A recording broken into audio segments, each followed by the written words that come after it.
السلام علیکم ورحمۃ اللہ وبرکاتہ۔ اللہ والوں، رب یسر ولا تعسر تمم الخیر۔ زندگی کا یہ سفر جو آپ اور میں طے کر رہے ہیں یہ جاری ہے۔ راہ میں شیطانی ہواؤں کے جھلسا دینے والے جھکڑ بھی ہیں، نفس کی بے تاب کر دینے والی خواہشات بھی ہیں، آرزوئیں بھی ہیں، تمناؤں کے الجھا دینے والے جال بھی ہیں، گناہوں کے تباہ کر دینے والے حملے بھی ہیں، اور آدمی کو غیر سنجیدہ، لاپرواہ اور نادان بنا دینے والی فضائیں بھی ہیں۔ ان تباہ کن ہلاکتوں سے بچنے کے لیے اللہ تعالیٰ نے ہر انسان کے لیے جو ہے کچھ نہ کچھ اس سے بچنے کا موقع فراہم کر رکھا ہے۔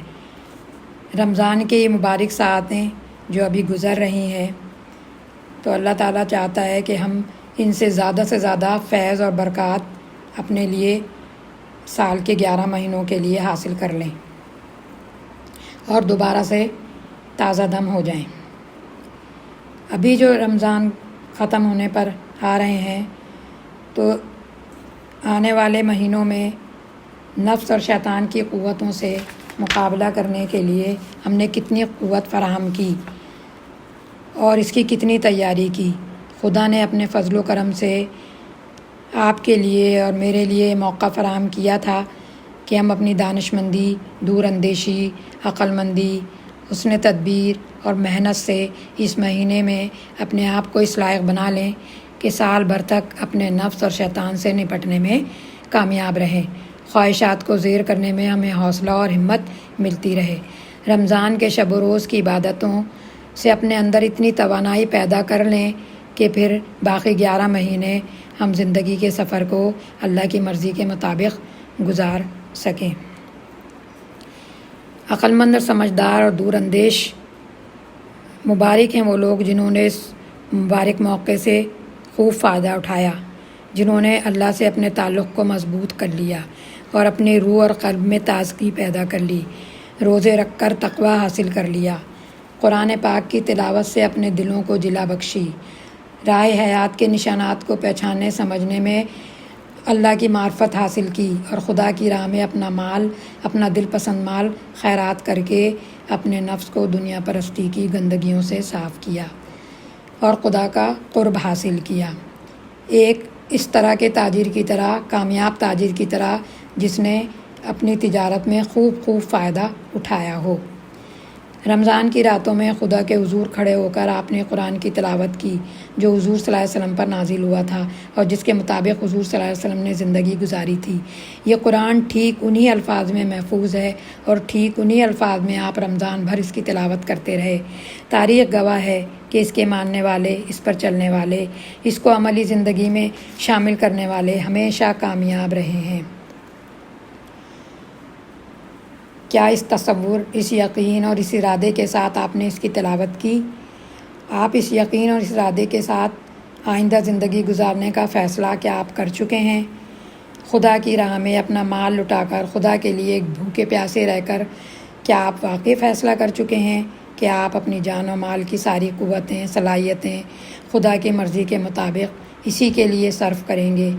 کیا آپ کی عملی زندگی اس کی گواہی دے رہی ہے؟ کیا واقعی آپ نے اپنے دل سے ہر ناجائز محبت کو کھرچ کر صرف اللہ کی محبت کا نور اپنے دل و دماغ میں داخل کر لیا ہے؟ دن بھر بھوکے پیاسے رہے جبکہ ٹھنڈا پانی بھی میسر تھا، لذیذ کھانا بھی تھا، لیکن آپ محض اس لیے اس سے بچے رہے کہ خدا نے اس کو روزے میں آپ کے لیے حرام کر دیا ہے۔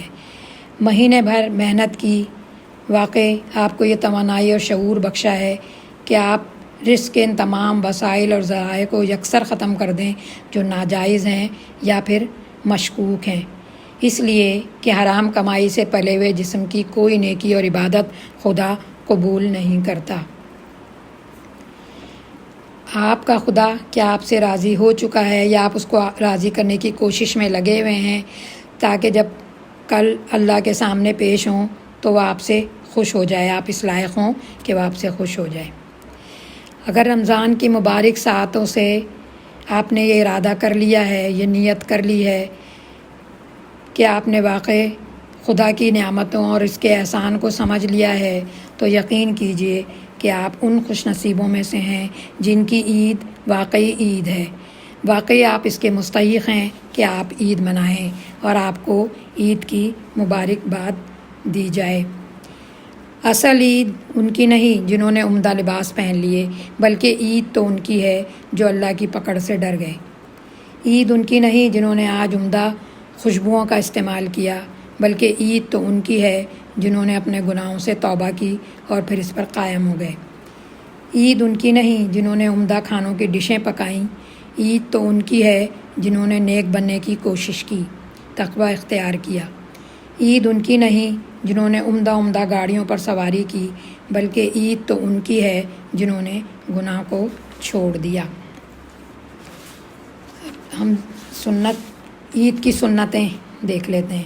رسول صلی اللہ علیہ وسلم نے آخری عشرے کی طاق راتیں جو ہے نا 21 اور 23، 25، 27، 29، تو نبی کریم صلی اللہ علیہ وسلم ان راتوں میں خود بھی محنت کرتے تھے، خود بھی راتوں کو جاگتے تھے، عبادت کرتے تھے، تلاوت قرآن کرتے تھے، توبہ استغفار کرتے تھے اور اپنی بیویوں کو بھی جگاتے تھے۔ یہ بخاری کی حدیث ہے۔ پھر یکم شوال روز عید ہے، مسلمانوں کے 2 تہواروں میں سے ایک تہوار ہے۔ جو شخص بھی عید کی رات شب بیداری کرے، یعنی عید کی رات کو بھی تھوڑی سی عبادت عشاء کی نماز کے علاوہ کرے، نیک نیتی اور خلوص کے ساتھ، اس کا دل نہیں مرے گا جس دن اوروں کے دل مردہ ہوں گے۔ یہ ابن ماجہ کی حدیث ہے۔ اچھا، نماز عید سے پہلے فطرے کی ادائیگی کی جاتی ہے جو واجب ہے۔ یہ مسلم کی حدیث نمبر 984 ہے۔ عیدگاہ جانے سے قبل غسل کرنا ہے، یہ بحیقی کی حدیث 278 ہے۔ خوشبو لگانی ہے، یہ بحیقی کی حدیث 1908 ہے، 1098 ہے۔ اچھے کپڑے پہننے کی حدیث بحیقی کی 281 ہے۔ یعنی عیدگاہ جانے کے لیے پہلے غسل کریں، خوشبو لگائیں، اچھے کپڑوں کا اہتمام کرنا سنت سے ثابت ہے۔ رسول صلی اللہ علیہ وسلم طاق کھجوریں کھا کر عیدگاہ جاتے تھے۔ طاق سے مطلب 1 کھالی، 3 کھالی، 5 کھالی۔ یہ بخاری کی حدیث ہے 953۔ پھر بآواز بلند تکبیرات کہتے ہوئے آپ مسجد کی طرف جاتے تھے، یہ 66-9 بحیقی کی حدیث ہے۔ اور بخاری کی حدیث ہے 956 کہ عیدگاہ جاتے تھے تکبیریں پڑھتے ہوئے نبی کریم صلی اللہ علیہ وسلم، اور واپسی میں دوسرے راستے سے آتے تھے، یعنی راستہ تبدیل کر لیتے تھے۔ یہ بخاری کی حدیث 986 ہے۔ امام کے پیچھے 12 تکبیرات کے ساتھ 2 گانا ادا کریں، یعنی 2 رکعت نماز ادا کی جائے گی 12 تکبیروں کے ساتھ۔ خواتین بھی اس کو پڑھیں اپنے گھروں میں۔ پہلی رکعت میں 7 اضافی تکبیرات اور دوسری رکعت میں 5 اضافی تکبیرات کے ساتھ ہوں گی۔ شوال کے 6 روزے رکھنے کو صائم الدہر کہا گیا ہے، یعنی زندگی بھر روزے رکھنے والا۔ شوال کے پورے مہینے میں کبھی بھی یہ 6 روزے رکھے جا سکتے ہیں۔ جو صرف رمضان میں عبادت کرتا ہے تو رمضان ختم ہو جائے گا۔ جو اللہ کی عبادت کرتا ہے تو اللہ زندہ ہے، اسے کبھی موت نہیں آئے گی۔ روزے ختم ہوئے ہیں، نہ قرآن ہی کہیں چلا گیا ہے، نہ دعا کی قبولیت روکی گئی ہے، نہ اس کا اجر و ثواب منقطع ہوا ہے۔ اس لیے اللہ کی عبادت موت تک کرو، اللہ والے بن جاؤ، رمضان والے نہ بنو۔ اللہ ہمیں اس کی توفیق عطا فرمائے۔ دعا ہے اللہ تعالیٰ آپ کے روزے تراویح قبول فرمائے۔ یوم حشر اللہ سبحانہ تعالیٰ آپ کا شمار اپنے پسندیدہ بندوں میں فرمائے اور جنت کے ہر دروازے سے آپ کا نام پکارا جائے۔ اللہ پاک آپ کو اپنی رحمت اور شفقت سے کبھی جدا نہ کرے۔ اللہ پاک دنیا اور آخرت کی ساری خوشیاں اور نعمتیں آپ کو اور آپ کے خاندان کو عطا فرمائے، آمین۔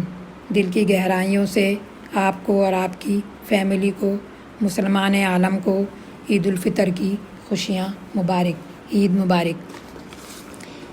اب آپ سے ایک ریکویسٹ ہے، رمضان میں جو آپ نے ہمارے ساتھ قرآن اور حدیث کا مختصر سفر طے کیا ہے، اس سے آپ کو کیا فائدہ ہوا؟ اپنے دلی جذبات کا اظہار کمنٹ میں کر دیجیے۔ السلام علیکم ورحمۃ اللہ وبرکاتہ۔